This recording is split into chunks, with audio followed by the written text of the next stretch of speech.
মঙ্গা হয় সৰ্বপ্ৰথমে সৃষ্টিকৰ্তা ঈশ্বৰৰ ধন্যবাদ জনাইছোঁ পুৰোহিতা আৰু চনত সেৱা জনাই যিবোৰ সাক্ষ্য দিব পাৰিছোঁ মোৰ সাক্ষ্য মানুহজনৰ কি হৈছিলে নাজানো ভালেমান দিন ভৰি কাম নকৰে তেওঁ দুৰ্বল হৈ যায় একো কাম কৰিব নোৱাৰে তেওঁ বহুত দিন তেনেকৈ বহিলে ডক্টৰক দেখুৱাই ভাল নহৈছিলে মই সদায় ৰাতিপুৱা গধূলি ঈশ্বৰৰ নামত প্ৰাৰ্থনা কৰিছিলোঁ প্ৰাৰ্থনা কৰি তেওঁ সুস্থ হ'লে আকৌ ল'ৰাটো তেনেকৈ পাথৰ হ'ল তেওঁ কিডনীত পাথৰ হৈছিলে মোৰ বিশ্বাস আছিলে সম্পূৰ্ণ যে প্ৰাৰ্থনা কৰিয়ে সদায় প্ৰভুক প্ৰাৰ্থনা কৰোঁ প্ৰভুক মোৰ বিশ্বাস আছে প্ৰাৰ্থনা কৰি সদায় তেলপানী খুৱাওঁ লগাওঁ তেনেকৈ সেই পাথৰ পেচাবৰ দ্বাৰাই বাঢ়ি হৈ গ'ল আৰু ছোৱালীজনীও প্ৰভু হৈছিলে তাইও সেই প্ৰাৰ্থনা কৰি তাই প্ৰভু সুস্থ হৈ গ'ল আৰু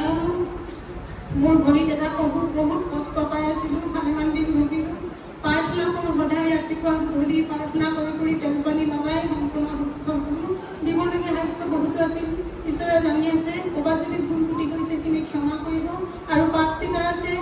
এপ্ৰিল মাহৰ 11 তাৰিখে মোৰ মাহেকীয়া হ'বলৈ আছিল তাৰপিছত মে' মাহত নোহোৱাৰ কাৰণে মই গম পালোঁ